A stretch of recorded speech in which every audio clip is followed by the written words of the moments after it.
Would I be the a-hole if I kept my father's money instead of giving it to his wife? Original post. After my parents got divorced, my dad started dating Betty.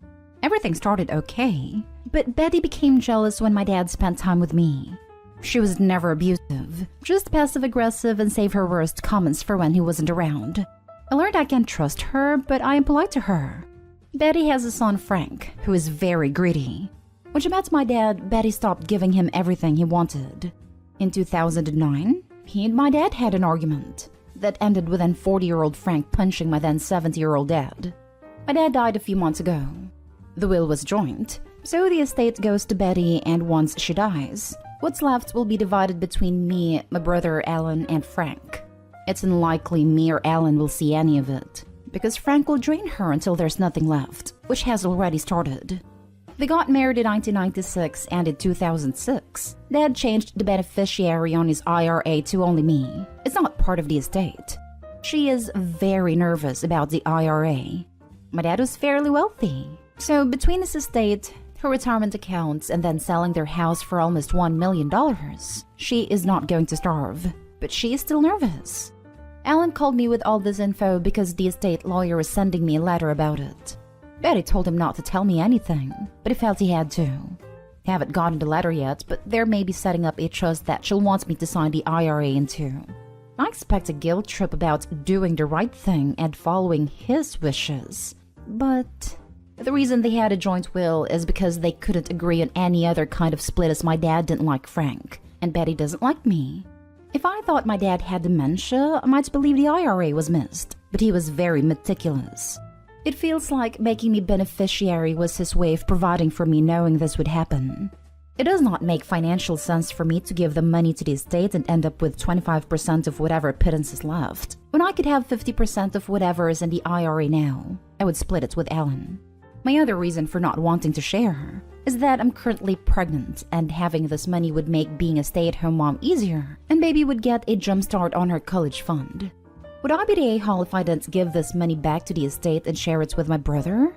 I might be the butt phase because while I want to be ethical, I'm having some schadenfreude over being in control after she's treated me poorly for 30 years. I also don't need the money, but she doesn't either. So, other info. I don't know why she wouldn't call me directly. Either the lawyer said not to, or this is another example of her not treating me as an adult. My brother is my half-brother. He was estranged and came back into our lives in 2008. I feel like he would have been on the IRA too, after my brother came back into our lives. But before he had changed his will, my dad always had asked me to be fair with him, so I would give him his share. Now for the top comments before reading the first update. Not stay home. Your father changed it years ago. He wanted you to have that money. She has stuff left from him. Split it with your brother and live happily ever after. You don't owe her anything. But her trying to hide info from you gives off so many red flags. Actually, it very well could be illegal to sign it over to the will. There are rules about these things, and most won't be enforced unless it comes to the government's attention. But my grandfather actually wasn't particularly clear on some things, and if we'd reclaimed some things into his estate, it could have been viewed as tax evasion. Now, a good executor should know this, but greed makes people do dumb things sometimes. Under no circumstances sign the IRA into a trust. It was intended by your father to go directly to you and for Ellen. My dad always had asked me to be fair with him. If he had wanted it to go to Betty and her brat, he would have changed the beneficiary. That money was intended for you and your baby. I hope he/she is born healthy and happy. Long life and happiness to you both.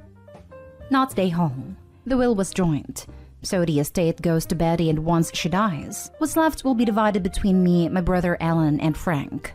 Unless your father was very careful in how he legally arranged things, there will be nothing stopping Betty from changing her will and leaving it all to Frank. It happens far too often. That might be why your father decided to leave the IRA to you, because otherwise you may get nothing. Yeah, my internet research without having the will in front of me or a law degree has been giving me differing opinions in what she could do with it. It all depends on how it's written, but I really don't see her wanting to leave me with anything, judging by past behavior patterns. Not stay home. Keep the money. Your father did this for a reason. Now for the first update. I got my mystery letter. It was pretty much what I expected. Basically, please give me the money because it's obvious that your dad thought this would be covered by the will. It demands for all the money to come to me, then filter down to you kids. Complete with a guilt-trippy paragraph about how they lived on their social security and withdrawing from their IRAs, and neither of them have a pension or other income. And I quote, "Only what we had saved over the years." There's also a line about how you can see that there is a large value to the items gifted to you and Ellen, which I'm not going to argue with exactly, except that I sincerely wonder if she thinks I'm an idiot and doesn't realize I know how to add. She just sold their house for almost $1 million. Or that I don't know what the apartment in Italy is worth, about $350,000. I find it very difficult to believe that my father didn't also have savings accounts / mutual funds. Plus, she's going to get widow survivor benefits in addition to her own benefits from Social Security. The items Alan and I were gifted come nowhere close to that. I think altogether, there is a car involved. We're divvying up maybe $100,000 worth of stuff. Maybe. If we can get a good price for the car. With just 2 sales, she could buy a house for $200,000 to $300,000 near her son and still have plenty to live on. But she seems to have her heart set on buying a house by the beach, which doesn't feel very much like my problem. From her letter, you'd think that this IRA has millions of dollars in it that she desperately needs to survive. But no. She tells me that it's worth about $55,000. That's 5% of just what she sold the house for. I genuinely think it's both pitiful and pathetic that she would just let it go. But I'm sure she has Frank whispering in her ear about making sure she gets everything she's entitled to. But now I do have a copy of the will. 2 things stand out from what she sent me. 1, the letter isn't on the lawyer's stationery, so there's been no official demand of any sort and I feel like it's unlikely that I'll get one.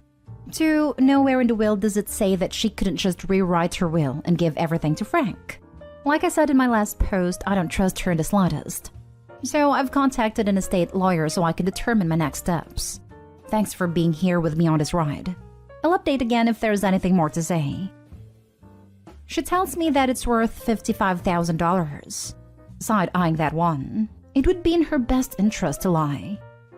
It's good that he contacted an attorney to deal with her. And of course, when all is said and done, there's no reason you have to be in touch with her at all. You can let all communication go through the attorney. Not day whole. I would have reported her to the SSA, since you can't legally have more than $2,000 in the bank account. That is incorrect. Social Security payouts are based upon what you paid in during your work life. They are not need-based, they're not a form of welfare. It's completely irrelevant how much you have in the bank. You may be thinking of SSI, which is for disabled people and which is a needs-based thing. Thank you for being so sensible. I hate to see people get shafted in inheritance situations because they trust others to do the right thing later. Rarely does the right thing ever get done in the end. Now for the second update. There's not a whole lot to update on as for better or for worse. I haven't heard from my stepmother in months, but I suppose this is some sort of closure for people who care. About a week after I got the letter, she sent me a text message asking if I'd gotten the letter and if I'd made a decision. I said yes and no respectively. She hasn't contacted me since, so nothing since August. Since then, I've also had my baby 5 weeks early, so it's not like I have a lot of brain power to spend on her. I spoke with an estate attorney, and she confirmed that there's nothing legally my stepmother could do to get the IRA, so I was in the clear there. She also confirms that joint wills don't really exist anymore. So if my stepmother wanted to, she could just rewrite her will to exclude me, or me and Ellen, or whatever she wanted to do. This left me with the interesting problem of how do I get the money, considering I didn't know where it was. And I didn't really want to contact my stepmother and say, I am disinclined to acquiesce to your request, so tell me how to get my money, because I felt like that would open up to a can of, I'm not going to tell you until you agree to sign it over to me. Luckily for me, the lawyer I spoke to was also the son of an old Italian man like my father. It mentioned that these old Italian men tend to pick a bank and never change. So I googled around for investment firms until I saw a name that rang a bell and I went, aha! Long story short, the IRA is now in my name. Had to take a disbursement for this year and sent half to Ellen. My stepmother has moved a couple of times, so I don't know her address to send my response letter to. And like I said, She hasn't contacted me since August, so I'm considering my hands washed of it unless she actually tries. So all's well that ends well for me. Alan, on the other hand, is still having to deal with her because of the estate. He's meeting with the estate lawyer tomorrow to get some questions answered, so I'll be interested in hearing what happens. One of the things she had mentioned to him is that she needs a car that my father left to Alan and I, appraised because of something, is worth over $5 million. The estate, I'm guessing, because there's no way the car is worth this much. She says there are tax implications, which doesn't make sense to me. But if she's really dealing with a $5 million estate, it's super extra petty that she was coming after me for $55,000. Now for the comments before the last update. Glad to hear that at least the IRA is in the right hands, and congrats on your baby. Hope you're both happy and healthy. Thank you. We both are doing just fine. Despite her being early, there was no NICU stay or any complications for me. Congrats on the baby. The estate tax exemption is currently $11.7 million per person, though I've heard that it might drop back down to the $3 million range. When someone dies, the widowed spouse can transfer their exemption to the surviving spouse. In other words, while it never hurts to get an appraisal when someone passes, I doubt it would end up having any tax implications. Thank you. That's what I thought I remembered from when my mom died. So the car would have to be worth $5 million on top of $6.7 million she would already have for there to be any tax issues, if I'm understanding correctly. The car was worth somewhere between $35,000 to $50,000, so no, probably not going to make a difference. It's also weird that she's focused on how much the car is worth, as if it will make a difference, and not the vintage farm equipment he left me, which is also only worth maybe $5,000 tops. Because, like, if we're appraising things, shouldn't we appraise everything? I find it telling that she saved all her hatred for you and not your brother. I'd say it's because I didn't grow up with her. He's 20 years older than I am, but she's also misogynistic anyway. It's one of those things that I feel like I can't explain to people, because on its own it doesn't mean much, but she treats me markedly differently when I have a man than when I don't. If I don't, she acts like I'm a little better than a child. Oh, and when she was asking about if I had made a decision, she asked if I had talked to my husband about it. I told him and his response was, "Why would you talk to me about it? It's not my money."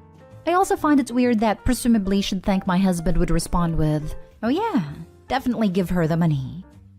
So glad to hear you got that sorted, and congrats on your baby.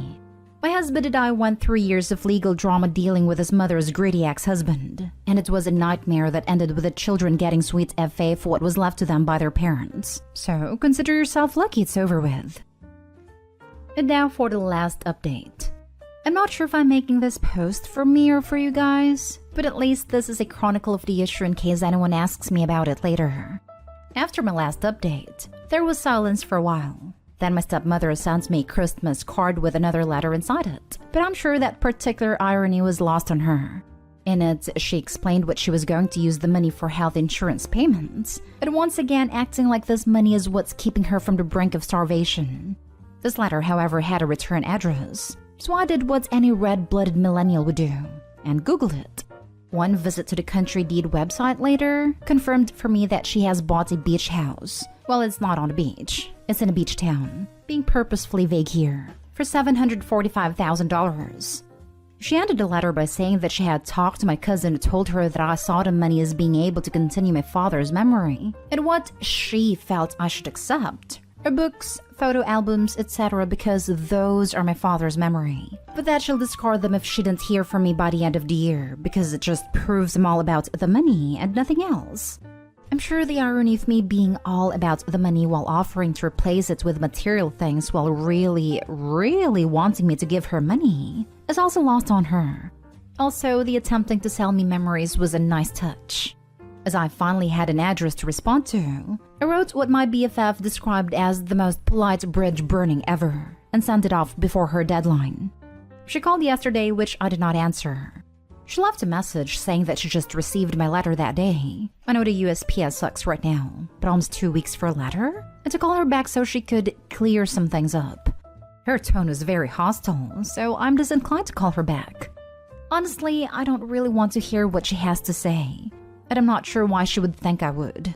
Like, there's really nothing she could say that would convince me to give her the money, and she'll probably just yell at me like I'm the kid she still thinks I am. Hopefully this doesn't escalate, and if it does, I'll update. Block her from your phone, email, and social media and get on with your life. There is nothing she can do to you legally, so just ghost her. I'm sorry your father married such a miserable witch. Let her treat his kids so terribly. What an a-hole. This is what I'm leaning toward, but I can't lie and say it doesn't give me a sort of sick sense of satisfaction from her attempts to contact me. My BFF thinks she's a narcissist, and I imagine my lack of contact infuriates her. I spent a really long time not trying to rile her up for my dad's sake, but he's gone now, so I feel less inclined to bow to her whims. What is there to clear up? Lol. Her debts. Ha ha ha. Nothing else. Honestly, I would be compelled to call her in order to hear what she wants to clear up. Your father made a very specific decision about his IRA after he was married to this woman. As I think she has no legal claim to the money. Aren't you curious to hear what more she possibly thinks there is to discuss? It's a bad idea to engage this level of crazy. I'm curious about what your letter said. I tell her that you better lose your number or you will try to lay claim to her beach house. Obviously can't do that, but maybe the threat with the knowledge that you got her money-grabbing number will get her to crawl back in her hole. She's either pissing through the money, or she promised Sonny Boy the car and IRA, and thought you and your brother would just blindly sign everything over her.